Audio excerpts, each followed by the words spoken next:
Halo sahabat Manggu, selamat datang kembali di channel Manggu Media. Dan hari ini kita akan menyelami lebih dalam soal bahasa Indonesia. Tentang itu sejarahnya dan bahasa yang menyatukan kita di negeri ini dengan ribuan pulau dan ratusan bahasa daerah. Kita akan bahas asal-usul, perkembangan, momen sejarah sampai pengaruhnya di era modern. Siap untuk perjalanan seru ini? Yuk kita mulai. Apakah kamu tahu bagaimana bahasa Indonesia lahir dan berkembang menjadi jati diri bangsa? Buku Bahasa Indonesia, Sejarah dan Perkembangan Bahasa Indonesia mengajak kamu menyelami sejarah panjang bahasa nasional dari akar bahasa Melayu, masa penjajahan hingga era digital saat ini. Tulis dengan bahasa yang mudah dipahami, dilengkapi data sejarah dan perkembangan terkini, cocok untuk pelajar, guru, mahasiswa, dan pecinta bahasa. Pahami identitas bangsa lewat bahasanya. Segera miliki bukunya dan jadilah bagian dari generasi yang mencintai bahasa Indonesia dengan pengetahuan yang mendalam. Segera check out bukunya hanya di www.manggustore.com atau temukan Manggu Store di e-commerce kesayangan kamu. Pertama, mari kita ke akarnya dulu. Bahasa Indonesia berasal dari bahasa Melayu yang sudah jadi lingua franca sejak abad ke-7. Pada zaman Kerajaan Sriwijaya, bahasa Melayu dipakai untuk perdagangan, pendidikan agama Buddha, dan diplomasi. Bukti arkeologisnya banyak banget. Misalnya prasasti Kedukan Bukit tahun 683 Masehi di Palembang, prasasti Talang Tuo tahun 684 Masehi sampai prasasti Kota Kapur tahun 686 Masehi di Bangka. Nah, prasasti-prasasti ini menunjukkan bahasa Melayu sudah jadi bahasa penting di Nusantara. Lalu masuknya Islam di abad ke-16 dan 17 bikin bahasa Melayu makin luas. Kenapa? Karena bahasanya sederhana, nggak punya tingkatan tutur, jadi gampang dipelajari semua orang. Ditambah lagi ada pengaruh dari bahasa Sanskerta, Arab, dan Persia. Contohnya kata dunia, kitab, dan surat masuk dari bahasa Arab yang memperkaya kosakatanya. Sekarang kita fast forward ke zaman kolonial Belanda. Dari tahun 1602 sampai 1942, Belanda memilih bahasa Melayu sebagai bahasa administrasi karena sudah populer di kalangan masyarakat. Di sini huruf Latin mulai dipakai, menggantikan huruf Arab Melayu. Banyak kata-kata Belanda masuk, seperti kantor, sekolah, bahkan polisi. Dan gak cuman Belanda, pengaruh Portugis dan Inggris juga ada. Misalnya kata meja dari Portugis dan televisi dari Inggris. Nah, momen paling bersejarah datang di awal abad ke-20.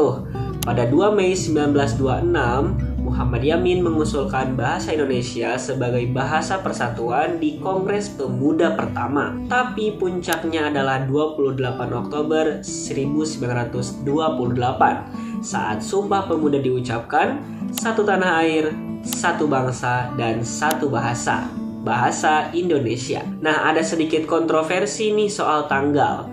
Karena beberapa ahli seperti Harimurti Krida Laksana bilang bahwa usulan ini dimulai di tahun 1926. Tapi yang jelas Sumpah Pemuda jadi tonggak besar. Nah, setelah kemerdekaan di tahun 1945, bahasa Indonesia resmi jadi bahasa negara lewat pasal 36 Undang-Undang Dasar 1945.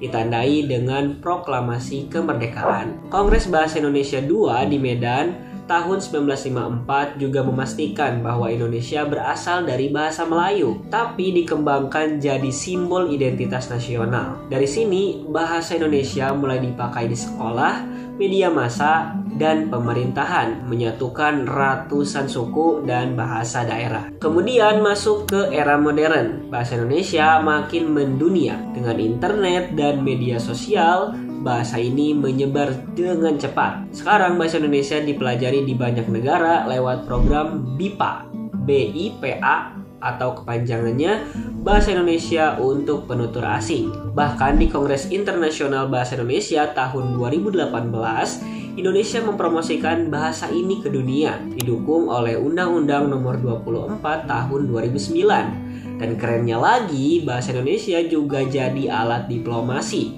memperkuat posisi Indonesia di panggung global. Satu hal yang gak boleh dilupain, bahasa Indonesia jadi jembatan budaya dan sastra.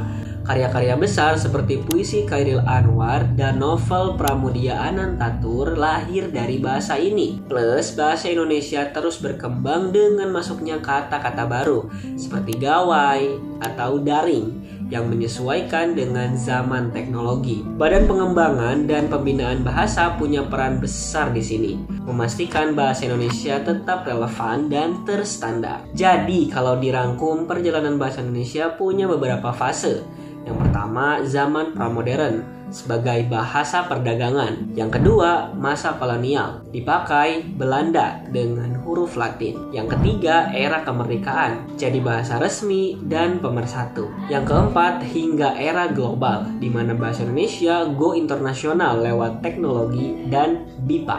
Bahasa Indonesia bukan cuma alat komunikasi, teman-teman. Ini adalah simbol persatuan, identitas, dan kebanggaan kita. Dari pasar tradisional sampai konferensi internasional, bahasa Indonesia bawa cerita dan budaya kita ke seluruh dunia. Nah, itu tadi perjalanan seru sejarah bahasa Indonesia. Kalau kalian suka video ini, jangan lupa like, subscribe, dan share ke teman-teman kalian. Tulis di kolom komentar apa kata favorit kalian dalam bahasa Indonesia. Kita tunggu cerita-cerita kalian. Sampai jumpa di video berikutnya. Bye-bye.